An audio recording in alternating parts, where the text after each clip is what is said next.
right, I am here with Ghostpipe or Sam. How How's do it you going? say your last name? I don't know. It's I think it's Pinkasic. That's what my parents told me. Um, I get asked that all the time, but yeah, Pink it's Kasich. Pinkasic. Pink Kasich. Got it. Well, I got to see you yesterday perform with Desert Dwellers. Was that your first time getting to perform like that with the stage that big? Um, as far as shows go, that is the largest one I've done. But it's my not my first time playing with Desert Dwellers. Hmm. So Oh, okay. So, how many people do you think were out there, estimate I'm wise? not sure, but there's enough. There's plenty. Heck yeah.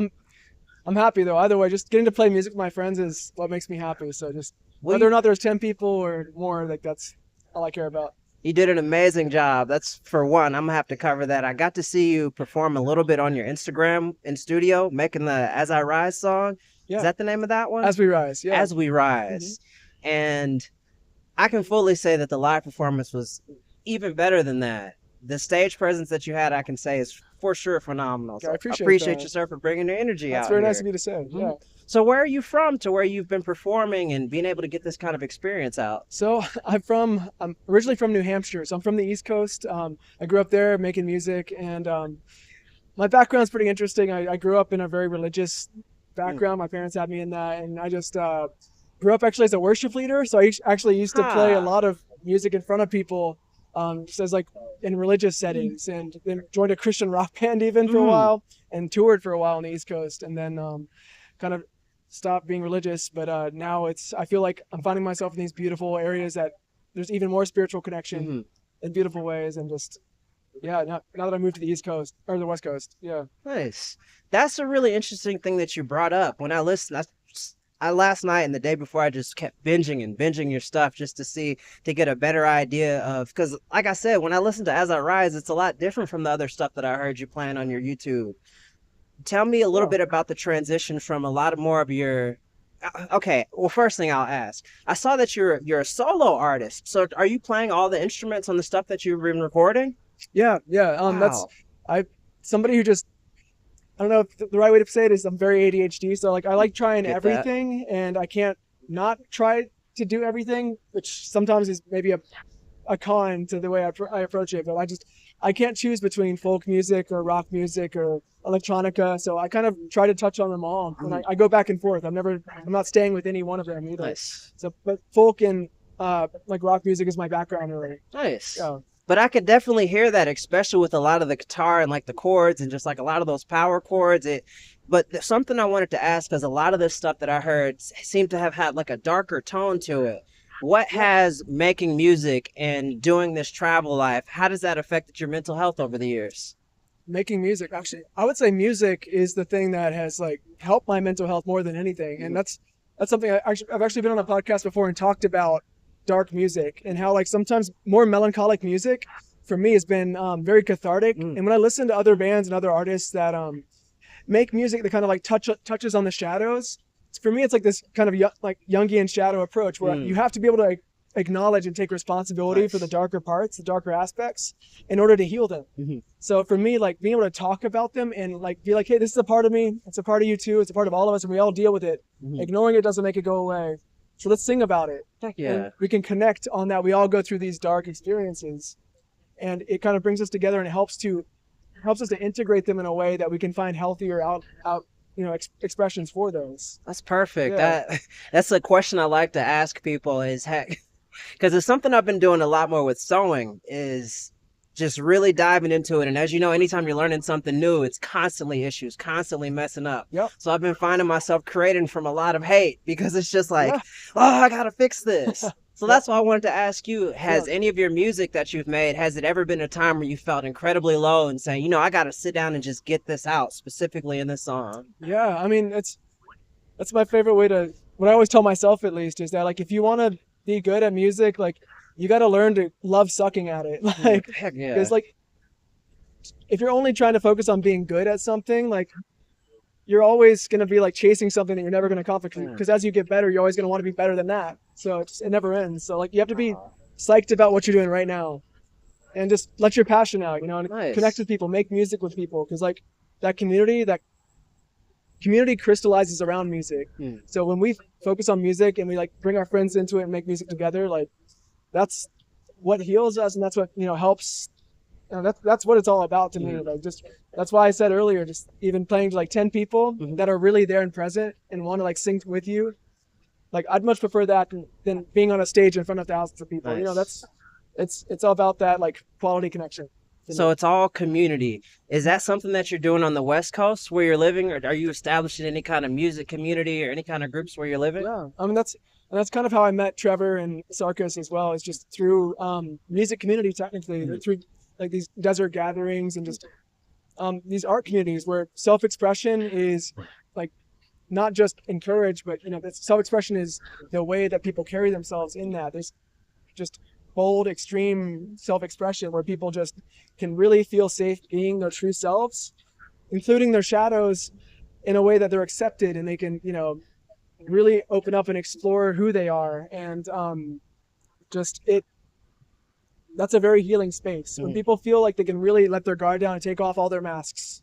And I feel like music community helps do that, and the art community in general, like it definitely helps that. Like, so yeah. I asked you a question earlier about when you said that you took off yesterday and you went to ground collecting rocks and things like that. Yeah. You seem like you're more of a family man. How does your music affected your relationship with your family and your family's relationship with you? Yeah, I mean, my family, my close family is all the way actually across in New Hampshire. They're on the East Coast, so I try to stay connected with them in any way possible. I'm really close with my brothers and my mom especially, and just being able to come over here and find things that I can give them next time I see them, and shows that I was thinking of them over here. Like, nice. That is something that's really important to me. I talked to my mom before I went on stage on Friday, and just I do feel very lucky to have the support of my family, even if I'm 3,000 miles away. That's because that's the same love that I want to share and sing about when I'm on stage. The same sort of deep connection feeling is what I want. That inspires me to have that with my family, and then to bring that same thing and sing that same kind of feeling into the world. Oh, that's beautiful. I can see it in your face. Your whole physical body changed when I could see you thinking about your family. Obviously you're thinking about memories, thinking about how things have changed. That's beautiful. In fact, I've got a gift for you. How many siblings do you have? I've got 2 siblings. Two siblings. An older brother and a younger brother. I have 3 gifts for you, in fact. All right. Here are some quartz that I went and found out in the Sonoran Desert. That's a part of where I'm staying out here. That's awesome. Yeah. And I've also got one more patch for you that my partner Sierra made. Especially since your name is Ghostpipes. To throw a little bit of hearts and mushrooms your way. That's awesome. I love this. Yeah. Can you tell me the definition or why you chose the name Ghostpipes? Yeah, I did not have a haunted house with creepy ass pipes in it, although that would be cool. It's actually my favorite flower. I grew up on the East Coast, and I used to go. It's cool that you gave me this mushroom patch, because I used to forage for mushrooms out there like a nerd. And when I was out there, a lot of times in the pine groves, you'd see these little creepy white flowers that looked like a Tim Burton flower. And I thought they were so cool. And I looked them up, and they actually get their energy from the mushrooms under the soil, which get their energy from the trees. But they're called ghost pipes, and if you make a tincture out of them, it turns purple, which is cool, and they have pain-killing effects. So I always thought, when I was going to make a music project, and especially making folk music that was very earthy, just thought a pain-killing flower, that's my favorite flower, seemed like the perfect name for the project. Tycho Creative is your new record label. Tell us as much as you can about it that doesn't feel like you're brushing up against secrets. Yeah, it's so it's a new thing for me. It's very small. I'm starting out as small as possible. It's an underground approach. That's nothing brand new. I've seen other friends do this type of thing before, but I wanted to really make a label that the focus isn't on trying to make money, because I've tried to, I've done music industry stuff for a long time, and there's all kinds of middlemen that are in the music industry these days. You kind of, for example, I'll release a track or have a track go out. If that track gets 5,000 50,000 streams or something on Spotify, sometimes the artist, after all the cuts that the record label and the distributors will take, and Spotify, after they pay you out, you end up getting $26. Yeah. For 50,000 plays. Whereas if you picture 50,000 people, that's Red Rocks being sold out 10 times. Yeah. So I'm trying something a little different, where just trying to bring the artist and the audience closer together in just sort of an underground way, and have more of a human touch to that too, which I think is especially important in the modern landscape where AI is becoming more prevalent. And so I can see, 5 years from now, you get on Spotify and everybody just press play my mix, and then it's just AI's making it on the spot, which is fine. But there's a time and place for everything. But I think people are going to crave human connection through art even more, like the raw human touch. And just, I think it's a time where things are really shifting quickly. And I think now more than ever is a good time to kind of throw out the old ideas of like, who's an artist? The idea of an artist as a celebrity. I think every person is an artist. Like, every person has their forms of self-expression that are built into their heart and who they are. Like, you've got your form of self-expression. You're here asking questions. You're communicating and spreading. Like, you're with cameras. Like, I sing in a microphone. I write songs. Like, we all have our own things that are equally important to find unity and connect together, even when we're in these separate bodies, right? Like, so I think that's what's the heart of Tycho Creative. It's connecting art with audience and trying to take out as many barriers in the middle as possible. So, trying a few different things. Like I just released a single on there called Becoming Home just 2 weeks ago. And just to set an intention for the first release, I made it so that 50% of whatever profits I make from that are getting donated to the San Diego Food Bank. Oh, wow. Because I think it's really important that art feeds back to the community. Yeah. And then also I think all art should be equitable. So the song is available on there for people can pick their own price. They can pay 50 cents if they want, or they can pay however much they want. I've had people paying a range, but I've already raised around $75 with that. So I haven't had that many people buy it. The label's brand new. I'm not that big of an artist, but that's 150 meals for people in San Diego. It's making a difference. What that can do. And also, even that $75, you heard what I said earlier about like 50,000 streams. Yeah. Only makes $26 these days because Spotify kind of screws people over, and so do a lot of these middlemen. So I think it's more important to like have these smaller, more high quality communities where you're really looking your friends in the face and like talking to your other artist friends. I'm talking to you and your art forms, and we're all kind of equally supporting each other as a community that crystallizes around the art. And we can better support each other without other kind of parasitic entities taking out from as we're trying to connect and just show love to each other. I like what you said a couple times, crystallizing art around a community. Jam and Jam feels like a good place to say that. Yeah, it feels like it hits home to everything that you're really trying to do. Yeah. If people are looking to submit music to your new label or to get in contact, how can they find it? Yeah, Sam at TychoCreative.com, or just find me at Ghostpipes on my Instagram. Just reach out. Like, I love talking to people. Like, I really meant what I said earlier, that I would much rather play to room of 10 people or sing with play music together with a room of 10 people all on an equal ground than sing on a stage to 10,000 people, because I'm just a backdrop to them having just a party, part which of the is cool festival too, at and that there's nothing point. wrong with that. But the type of heart that I have and the way that I want to interact with people and approach art is just a communal thing like that. Nice. Yeah. So community seems like the main focus of your actual artistry and you as a person. Yeah, I think that's where self-expression art comes from to begin with. If you look at where art would have come from, it's birds sing because they just want to. They're trying to connect with each other and communicate things. And also just because they're birds, you can't help but make music. You can't help but self-express, right? And you're doing that because you want to connect and unify in some way with your community. So I think that's a good way to kind of say fuck you to the big capitalist organizations that are jumping in and trying to make profit off of people who are just trying to connect and love their community. Nice. Yeah. Well, I got one more last question. I met your partner, and I met her backstage back with the Desert Dwellers, and I also met her here a second ago. Yeah. How has y'all's relationship affected your music?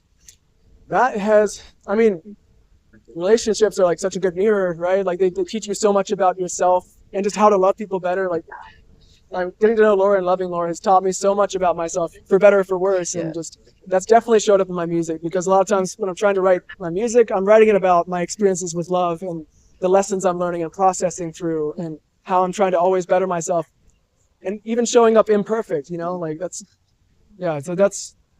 it's one of the best ways, I think, relationships like that, just to Beautiful. Learn how to be a better person and just keep, learning together. I like that. Last question before I take up any more of your time. Yeah. Do you have any, outside of your label, your new developments that you're doing there, do you have any more, do you have any singles that you're working on, or an album that you're working on here in the near future that people should be looking out for? Yeah, I've got, probably 15 different tracks that are in the pipeline, ready to come out. So there's a lot more that are about to come out than I already have out, especially in this more electronic area. So more tracks I've worked on with Desert Dwellers. I've got a lot that I've worked on with other producers like Sammy Legs or just different remixes that other people come out with. So yeah, there's a lot coming. There's all kinds of different stuff too. I've got a folk album I'm working on at the same time as some electronica and more dance music. But Nice. yeah, Oh, I said last question, but obviously my mind I'm keeps down. on Keep pulling going. them. Since your community is one of your main things, do you have any artists that you'd like to recommend or shout out so that people can look into them too? Oh man, that's so many. The thing is too with Tycho Creative, like I want to not just support music artists, but also like I would like to grow that into something where like I have friends who are amazing painters and visual artists. I want to like feature them and have this like cross-pollinating community where the painters can make the album art for the musicians can make like music for documentaries that a videographer's making. So everything cross-pollinates in a way that's supportive like that. Oh man, who do I want to shout out? That's a tough one because there's a lot. Give me It's like three. asking like what restaurant do you want to eat at tonight in this whole city? Oh, I always say It's so never. many. Don't to ask me. I'm not hungry if that's the case. My favorites right now is I mean this guy Sammy Legs that I worked with. He's one of my favorites. I love his music. He's incredibly creative.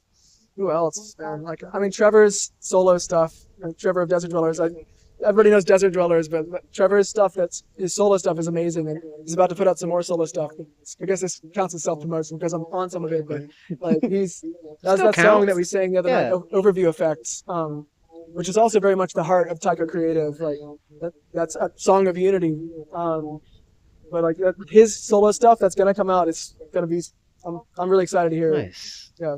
Yeah, it seems like they're going through a huge evolution. It's been a great time being able to meet you, meet them, just to see how things are changing. It feels like it's just with all the craziness in the world, it's great to see that there's great things being developed too, as an antithesis to that. Yeah, man. I mean, you can't have extreme beauty without extreme darkness too. Like, so as things get heavier, there's also going to be extreme, like more and more beauty too, just evolving on both contrasts. As time goes on, you just have to keep looking for that. We all need each other in this. Yeah. Especially now. Well, thank you. Yeah. Anything else from you? No, that's it. I just appreciate you having me. Well, thank you, of course.